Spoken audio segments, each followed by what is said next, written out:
नेहा आज पहली बार इस घर की दहलीज पर कदम रख रही थी। सजी हुई रंगोली, दीपक की रोशनी और सासू माँ के हाथ में आरती की थाली, सब कुछ उसका स्वागत कर रहा था। नेहा ने जैसे ही घर में कदम रखा, मन में कई भावनाएं एक साथ उमड़ पड़ी। वो इस नए संसार में खुद को खोजने निकली थी, लेकिन अभी सब कुछ अजनबी लग रहा था। नेहा ने रसोई में झांका।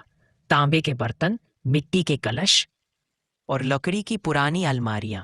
आधुनिक दुनिया से आई नेहा को यह सब नया और अनजाना लग रहा था। शांता देवी ने धीरे से कहा, बेटी, इस घर में हर काम समय पर होता है और हर परंपरा का मान रखना जरूरी है। नेहा चुपचाप सिर झुकाकर सुनती रही। सुबह के 7 बजे थे। शांता देवी पूजा की तैयारी में लगी थी, पर नेहा किचन में नाश्ता बना रही थी।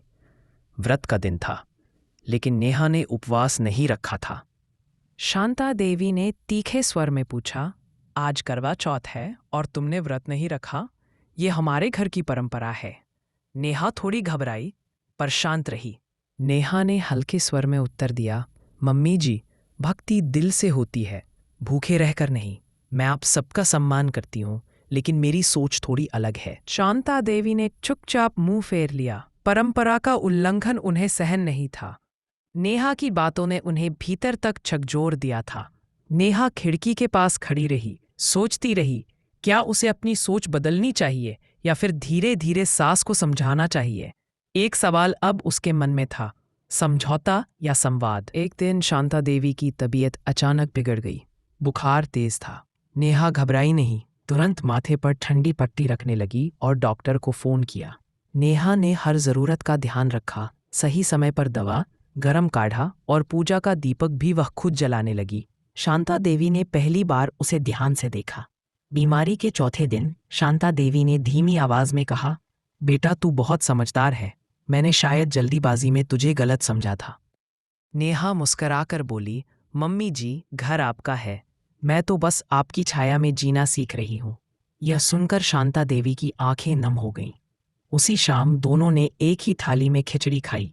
नेहा का हाथ थामते हुए शांता देवी ने महसूस किया, बहू नहीं, एक बेटी मिल गई है। नेहा अब घर की जिम्मेदारियों के साथ साथ अपने सपनों को भी जीने लगी थी।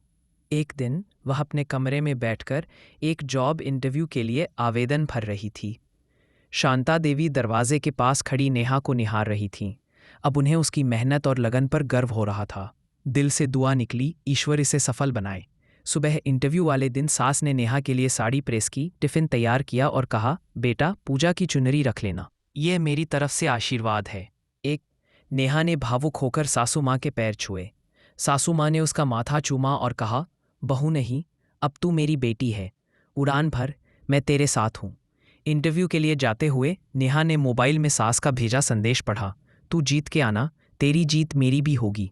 नेहा की आंखों में उम्मीद चमक उठी। शाम को नेहा जब घर लौटी, उसके हाथ में था उसका अपॉइंटमेंट लेटर। चेहरे पर मुस्कान थी और आंखों में माँ को सबसे पहले दिखाने की उत्सुकता। नेहा ने सासू माँ के सामने वह कागज रखा और कहा, मम्मी जी, ये आपकी वजह से मुमकिन हुआ। शांता देवी ने उसे कसकर गले से लगा लिया।